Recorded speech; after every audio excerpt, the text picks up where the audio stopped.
अस्सलाम वालेकुम everyone, I hope you all doing great इंशाल्लाह। आज से तकरीबन 100 साल पहले जब ब्रिटिश कॉलोनियल मास्टर्स वो इजिप्ट पर हुकूमत कर रहे थे, ब्रिटिश एम्पायर की हुकूमत इजिप्ट में थी, तो उस वक्त एक अजीब वाक़या पेश आया।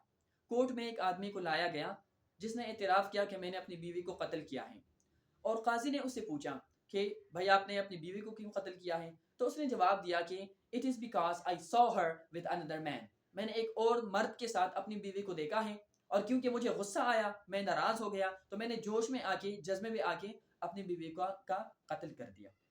ये सुन के काजी साहब हद जारी करते हैं। इस्लामी रूलिंग के मुताबिक वो हुक्म देते हैं कि इस बंदे को भी कत्ल कर दिया जाए, क्योंकि इसने नाजायज़ तौर पर अपनी बीवी को कत्ल किया है। ये बात सुन के बड़ा वावेला क्रिएट होता है, क्योंकि जो ब्रिटिश एम्पायर थी वो इस बात को एक्सेप्ट नहीं कर रही थी।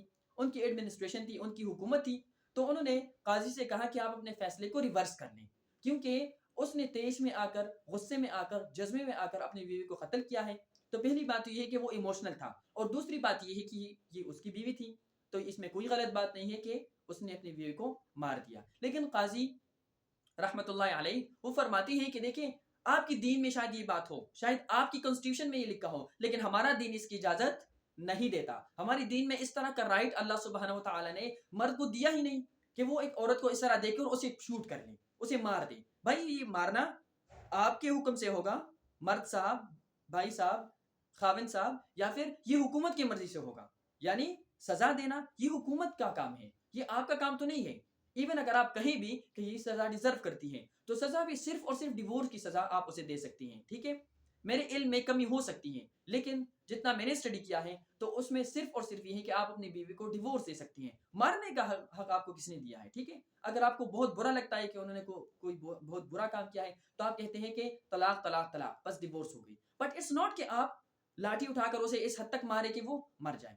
तो काजी साहब ने रहमहुल्लाह उन्होंने अपने ओहदे से इस्तीफा दे दिया। ठीक है, इससे हमारे साथ एक इंक्लूजन निकलता है। इस बात को समझना है कि इमोशनैलिटी का हमारी दीन में, मोरालिटी में कोई कंसेप्ट नहीं है, कोई वैल्यू नहीं है। जिस बिकॉज आप तेज में आ गए, जिस बिकॉज आप गुस्से में आ गए, तो इसका हर किसी मतलब नहीं है कि हम कुरान और अहदीस को आपके लिए बदल लेंगे। ठीक है, तो ये जो ऑनर किलिंग्स की बात है, नाजायज किलिंग्स की बात कर रहा हूँ, जो ब्लैक एंड व्हाइट केसेस है, जिनमें सारी बात क्लियर है, blatant and obvious cases, grey और ब्लरी केसेस की बात मैं नहीं कर रहा। वो केसेस जिनमें छोटी बहुत मिस्टेक हो जाती है और बंदे को वैसे मौत के घाट उतार दिया जाता है, हमें इस चीज़ से इज्तिनाब करना है, क्योंकि इमोशनैलिटी का कोई कॉन्सेप्ट नहीं है दीन में। आप अपनी मर्जी से डालना चाहें वो अलग बात है, लेकिन दीन में इसका कोई कॉन्सेप्ट नहीं है। वही क्लास में 32 स्टूडेंट्स हैं, 32 को अगर मैं 29 बना दूं और मैं कहूं कि भाई मैं इमोशनल हो गया था, तो क्या आप मुझे माफ करेंगे? अगर 32 में से मैं 3 बंदों को मार कर कहूं कि 29 बन गई और मैंने इसलिए मारा क्योंकि मैं इमोशनल था,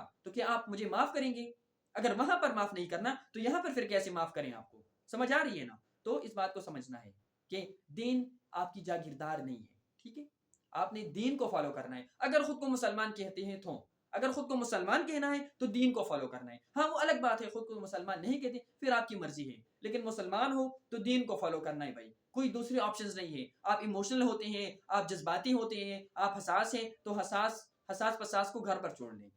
अल्लाह के रास्ते में हसास मसास कोई नहीं होता। जब अल्लाह की बात आती है तो वहां पर अल्लाह की मानी जाती है, जब दीन की बात आती है वहां पर दीन का माना जाता है, दीन की बात मानी जाती है।